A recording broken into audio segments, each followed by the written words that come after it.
Alongside leisure travel, live events have been given the green light to start operating under level 2, albeit with restrictions to the number of people allowed to attend. Sharff Baker, spokesperson for the LightSARed, I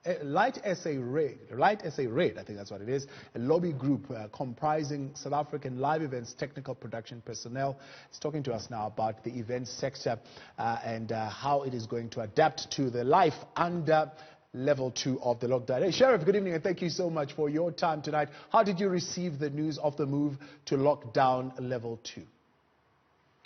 Good evening to you and good evening to the viewers. We received it with mixed emotions. Mixed emotions in the sense of we are grateful and thankful to our government to finally thinking of us and offering us some relief in one form or another, but clearly not sufficient as lockdown 2 still keeps us away from work and away from giving back to the economy. So yeah, there's a lot of mixed emotions with regards to lockdown level 2 at the moment. You've been knocking at the door trying to get their audience. Now, between the last couple of days, actually, you have managed to crack open that door. Tell us about that development. Yes, we're very grateful and appreciative that because of our campaign, the door has been slightly opened for us, so much so that on that day a representative was sent to us to engage with us so that the door could be opened further to further engagement with the department. This last Friday, we had the opportunity of sitting around a table with various other organizations in our sector and meet with both the DG and the DDG in airing our plight in trying to forge a way forward. Straight after that meeting, we were engaged again to say that let's please have a one-on-one so that we can try and work a plan forward, especially with regards to policies, guidelines, and reopening protocols.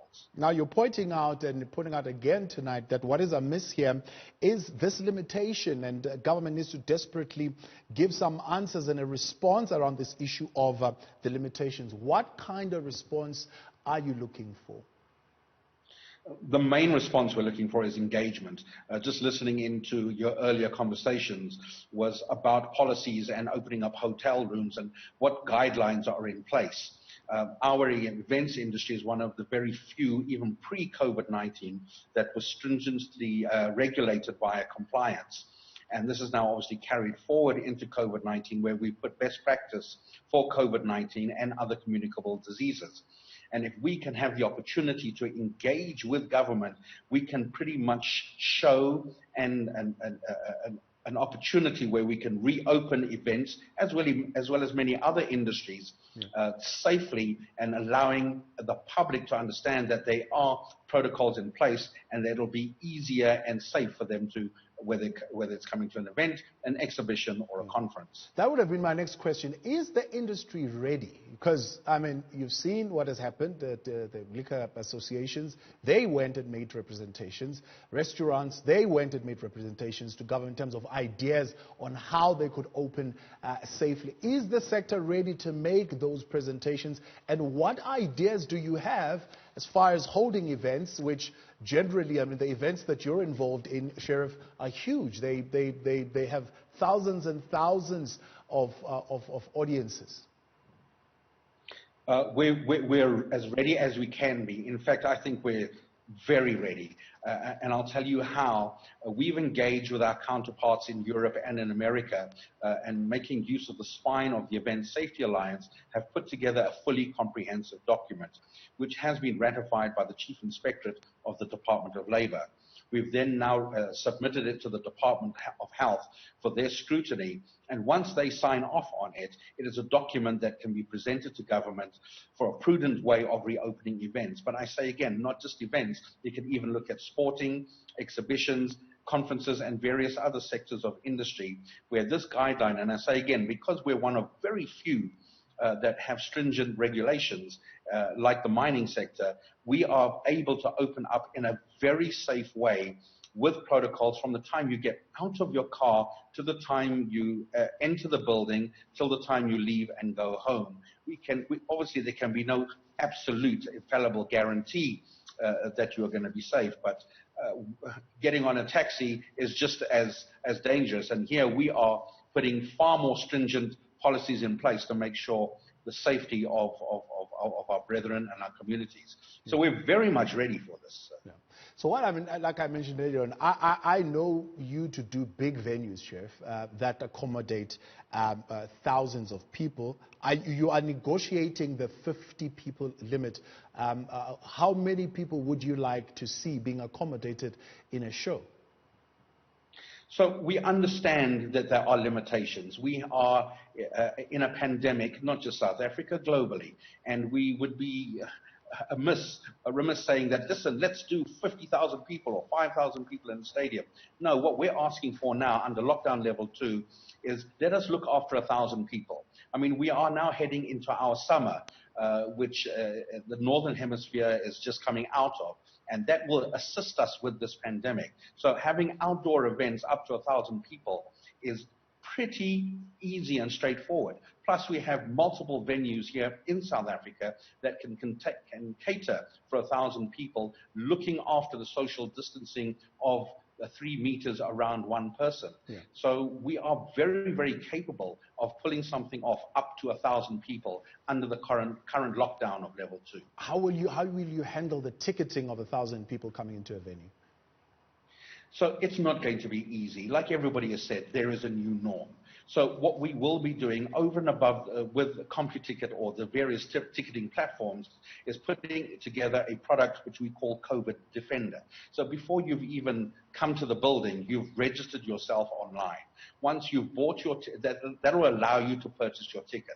Once you've purchased your ticket and you've come to the venue, you go through stringent security measures and health and safety measures before you're even allowed in. And by virtue of having that ticket, it does mean that you've gone through a process online that qualifies you as being COVID-19 free. So there are facilities in place. It's going to take a little bit longer, but we, as communities and as public, we need to understand that there is a new norm in place now, and there's no such thing as hurry up, I want to get in there right now. It's not going to work.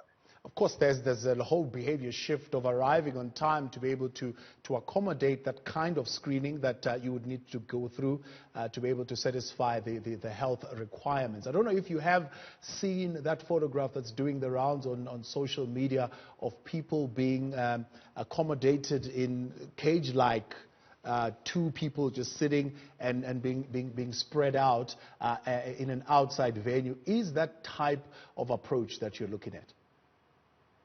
It's one of a few. There are various platforms that we're looking at. We're even looking at a drive-in scenario because of the vast space that we enjoy here in South Africa.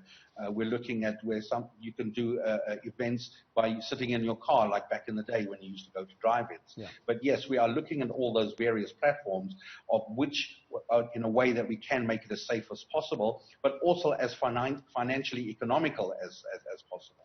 It's pointless putting an event on like that where we're spending thousands of rands on infrastructure and cannot recoup that money by the ticket sales just because we've spent it on infrastructure. So we've got to be realistic about it. Yeah, financially responsible. Speaking of the finances, one would ask, why are you going through so much to get these events open? Talk to me about the losses really that this sector has had to face in the last 5 months. You know, it's sad to say, and I regret to say, that the last survey our industry did was back in 2005. And in 2005, we had very few companies and very few technicians, yet we were contributing plus minus 8 to 9 billion rands to the GDP. Since then, we've had a FIFA World Cup and a plethora of international events, not just live concerts, but exhibitions and conferences and what have you. And if we look at just at the 5 big festivals that take place in this country annually, those 5 alone contribute close to 30 billion rand. And let me tell you, there are hundreds of events that take place annually. So the economy has lost billions of rands by closing the doors on the event sector. Again, we understand why.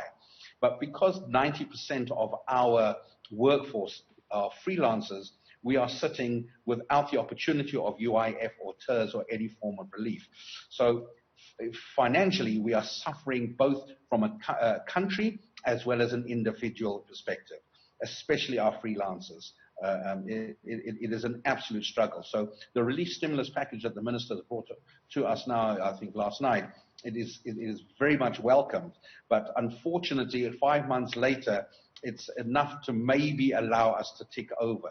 If we were afforded the opportunity to reopen and kickstart our economy in a small way, it would be enough to assist ticking over firstly the economy, but secondly the back pockets, especially of our companies and freelancers.